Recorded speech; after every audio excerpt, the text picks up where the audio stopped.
Kita bersyukur kepada Tuhan saat pagi hari ini kita boleh ada sebagaimana kita ada. Kita percaya semua karena pertolongan Tuhan, semua karena anugerah Tuhan.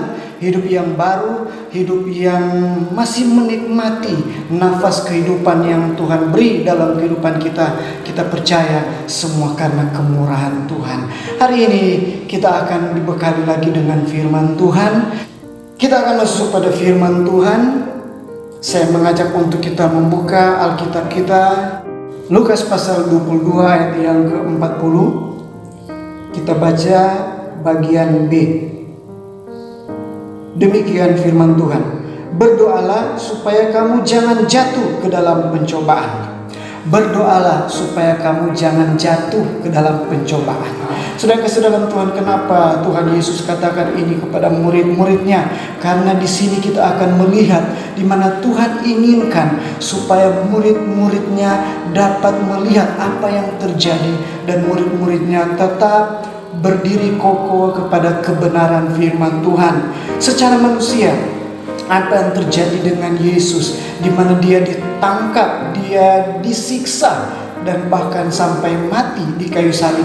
Ini secara manusia kita tidak bisa menerimanya. Tetapi itulah ketaatan Tuhan Yesus, di mana dia rela untuk melakukan hal itu. Sebelum terjadi yang demikian, maka dia tahu bahwa murid-murid tidak akan menerima hal itu, tidak akan memahami hal itu. Oleh sebab itu, sebelum terjadi, dia katakan kepada murid-muridnya, berdoalah supaya kamu jangan jatuh ke dalam pencobaan. Bagaimana caranya menghadapi pencobaan?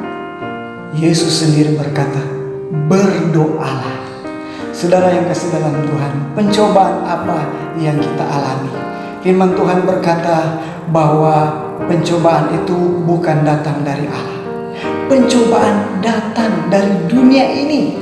Nah, pencobaan apa yang kira-kira kita alami di dunia ini?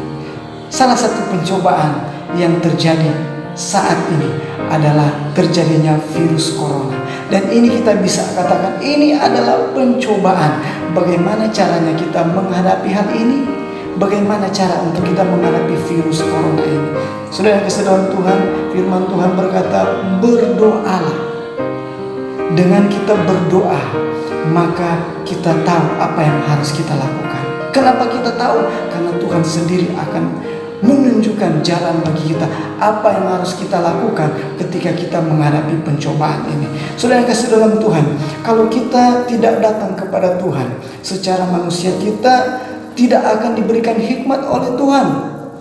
Kita tidak akan mampu untuk menghadapi situasi yang ada. Kalau kita tidak mengandalkan Tuhan, maka segala pikiran-pikiran kita semua hanyalah dari manusia saja. Dengan hikmat dan kebijaksanaan yang Tuhan beri di dalam kehidupan kita, akan membuat kita tahan terhadap pencobaan, akan membuat kita menang terhadap pencobaan. Saudara kasih dalam Tuhan, di dalam Yakobus pasal 1 ayat yang ke-12, firman Tuhan berkata tentang orang yang tahan, yang menang terhadap pencobaan. Firman Tuhan berkata, berbahagialah orang yang bertahan dalam pencobaan, sebab apabila ia sudah tahan uji, ia akan menerima mahkota kehidupan yang dijanjikan Allah kepada barang siapa yang mengasihi Dia.